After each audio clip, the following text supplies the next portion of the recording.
Hello and welcome to Module 6, The Psychology of Colour. Now, many of you would have heard of Carl Jung, who's a Swiss psychiatrist and psychoanalyst who founded analytical psychology and is most prominently associated with the pioneering stages of colour. You see, Jung was interested in colour's properties and meanings as well as the potential for it to be used as a tool for psychotherapy. So what is colour psychology? Colour psychology is the study of how colours affect perceptions and behaviours. So in this module, we're going to have a peek into colour psychology from a marketing and branding perspective, where we have a little look about how colours can impact your consumers or customers' impression of your brand, whether or not they're persuaded to buy, trust, and continue to purchase from you and your brand. So it's an important field of study to consider when creating marketing assets, building a new business, or rebranding an existing one. Now, there are thousands of academic studies around for you to also go on and continue to study, because this is only just a brief overview into colour psychology. I just want you to notice your own feelings or perceptions of specific colours. So just have a look at these few colours in these slides and just notice, does it evoke any emotional feeling from you? Remembering that we all have a unique imprint, blueprint, and perceptions. So one size doesn't fit all. Different people feel different things from colours. So what do you feel when you look at this red satin sheet?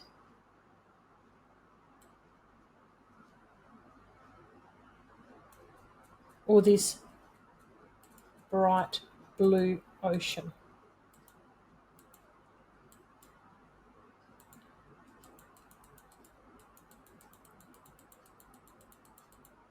Or this green leafy environment? Researchers have found that up to 90% of snap judgments made about products can be based on colour alone. Studies also suggest it only takes 90 seconds for a consumer to make a buying decision, which is based on colour alone. Now, let's not even talk about a customer based on the interactions that they have with an individual person. Say, for instance, in a bricks and mortar store. That's a totally different subject, but that's something we will cover in the future. So the psychology of colour is a huge topic, so I'm only going to briefly colour it in this module. However, do stay tuned for more workshops on this powerful topic so that you can learn even more about how colour impacts buying decisions. You notice in this particular infographic, 85% of shoppers place colour as the primary reason for why they buy a particular product. And 26% of magazine readers recognise full colour ads more than black and white ads. So again, we cannot deny the information that comes to us from studies and research that have been done. So let's have a look at some more research that was done. So a professor of marketing at Stanford Graduate School of Business, she conducted studies on the impact of colour, and her paper titled Dimensions of Brand Personality pointed out 5 core dimensions that play a role in a brand's personality. So this is something that she developed. She's come up with the colour blue as being known as sincerity, the colour pink and other ranges around that, red coming up as excitement, green as competence, purple as sophistication, and a yellow tinge as ruggedness. So within these dimensions of brand personality, she's listed some key, characteristics that people assume or perceive particular colours to have.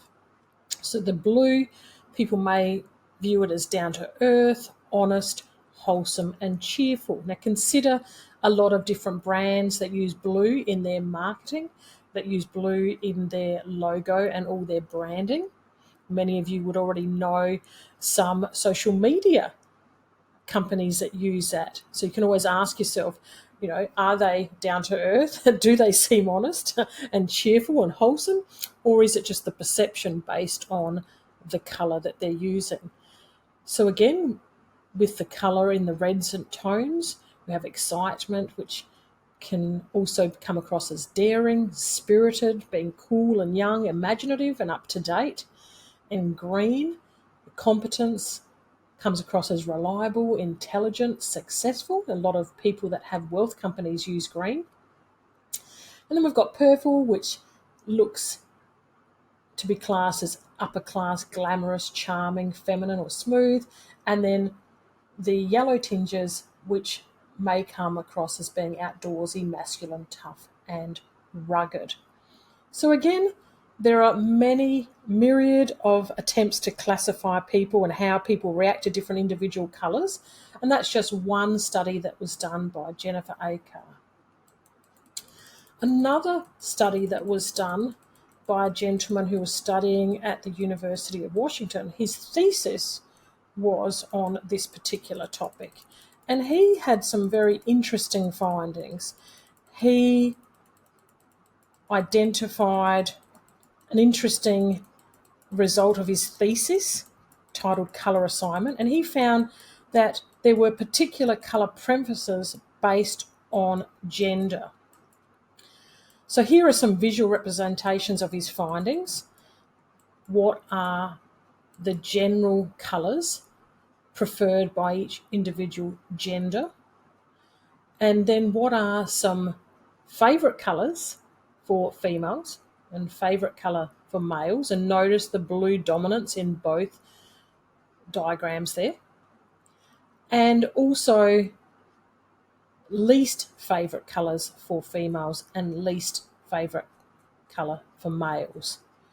Now, again, this is a sample findings that he found based on his study, but we do have to at least take some consideration into the study and research that is done, and again, test and measure in our own ways, but also use some of the important findings that are already out there that you can use to improve your brand and your message.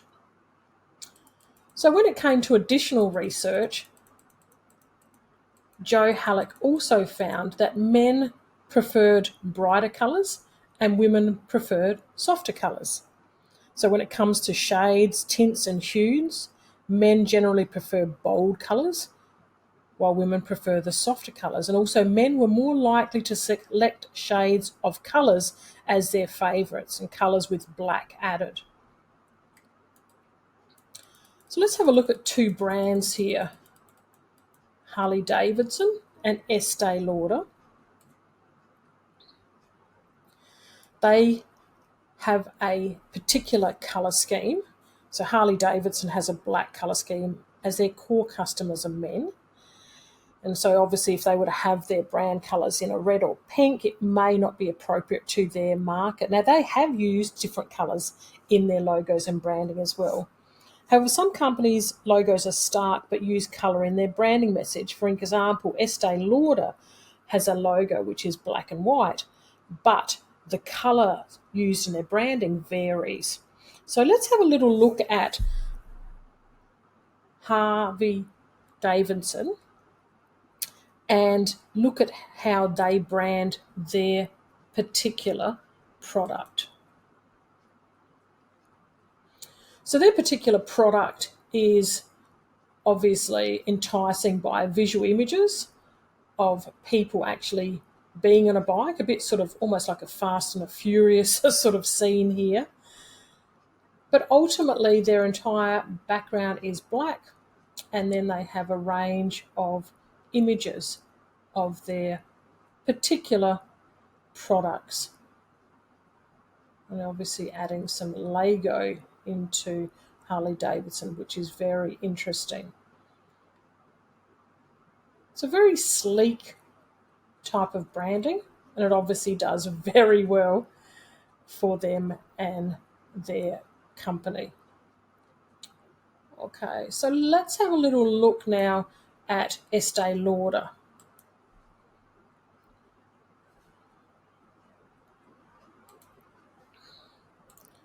Now, Estee Lauder is an interesting brand. They have over 25 prestige brands in their company in 150 countries with a total net sale of 5 billion and 48,000 employees worldwide. So it really is worth doing some research and looking at how companies brand and considering what you can do to improve your branding.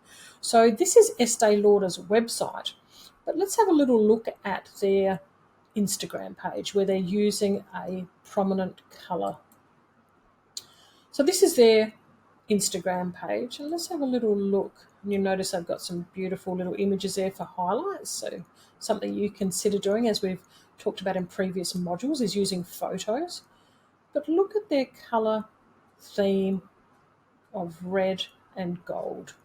And then we've got some pastels.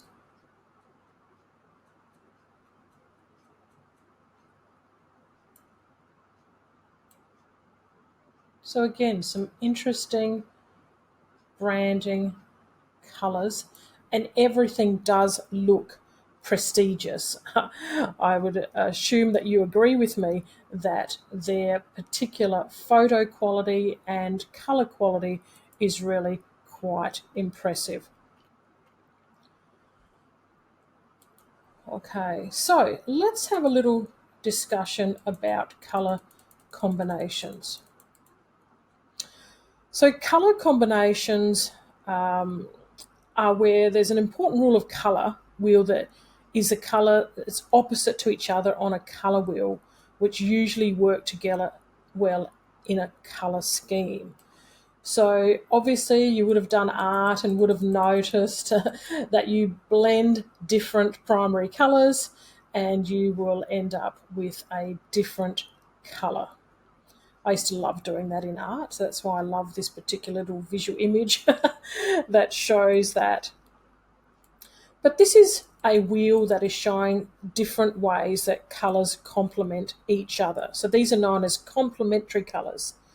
Now we want to get even more technical. They're also broken down into other combinations.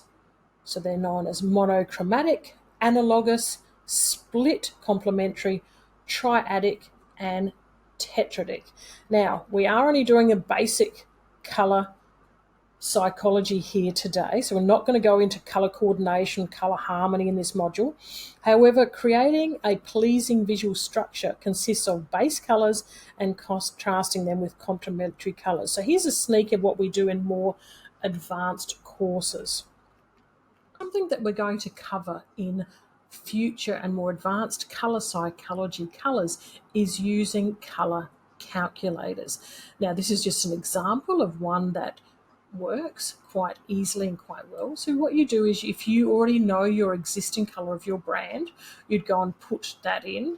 Now, let's just put one in there for now. That's actually mine. And so what you can do is, you've already got your existing colour in there, or you can choose a colour that you'd like to try for your logo or branding, whatever it might be.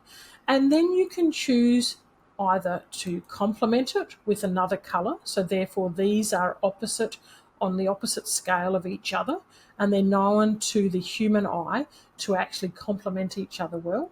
Or you can use a monochromatic combination, an analogous combination, a split complementary combination, a triadic combination, and a tetradic combination.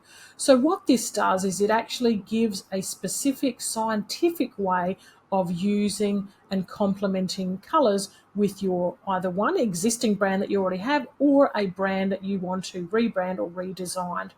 So another way of doing it is adding another colour. So say, for instance, you've got two colours, and what you want to do is you want to show add a different colour. So maybe, for instance, I want to do black. So again, what you do is you add the colour there, and you go back, and it will show you the different variations that you could use if you added this particular FCBB F3 colour and black as your main feature colours and the other complementary colours that you could use. So again, this is something that is a little bit more advanced. A lot of people that actually hire branding and marketing specialists would use similar type tools. Okay, so let's get back on to a little bit more about branding personality. So, as we said before, we are following on with the 5 different dimensions that were selected and found in a recent study where sincerity, ruggedness, sophistication, excitement, and competence can be viewed in different ways. But let's have a little look at some colours and a few extra aspects that people have been shown to relate to specific colours. Now remember, one size does not fit all. Keep in mind that different countries and cultures have their own perspective of colours. For instance, red is lucky in China, but unlucky in Germany. And it's associated with masculinity in France and the UK. Now, yellow is often associated with infidelity in France and envy in Russia. Okay, and black is also a colour to be seen as a colour of mourning in many countries, as in mourning, grief, and loss. So one size does not fit all, but generally these are some colour psychology effects that have been found in studies that have been created and undertaken. Now, red and yellow are the chief food colours, often been found to evoke the taste buds and stimulate appetite. And isn't it obvious that red and yellow are also very effective at grabbing attention? So you'd all surprised that leading fast food industries claim these combination colours for a reason. And the reason is they're known to be effective and grab attention. And let's face it, these fast food industries often have on their payroll a range of behavioural psychology experts. So look into and study some of the impacts that colour has on your customers, test and measure, and just don't go with the colour that suits you and your likes. When you're running a business, you want to make sure that you are suiting the consumer. So here is another colour emotion guide based on some successful companies out there. And you can see that in the rainbow chart there, that optimism is classed with the yellow, friendliness with the orange, excitement with the red, creativity with the purple, trust with the blue, peaceful with the green, and white, greys, and some blacks for balance, calm, neutral. So does anything stand out for you in this particular chart of colours? Do you like one colour more than another? Is that what your brand is attempting to create attention with for your customer, for your clients? Look at some of the brands there that have been very, very successful with the use of colour psychology and also communication psychology, which we're going to cover in future modules. Remember that these people have on their payroll some very famous behavioural psychology experts and branding and marketing experts. So it's worth doing a little bit of research on some of these successful brands and identifying, is there something that you can be learning from people that are already in the industry doing a lot and creating a lot of success with what they do. So ask yourself some questions. What are your favourite colours? Why are they your favourite colour? And do the colours that you like and that are your favourites work for your business brand? Self-reflection is a wonderful, wonderful aspect to have when you're running a business. Be sure to be suiting your clients and your customers, not just yourself.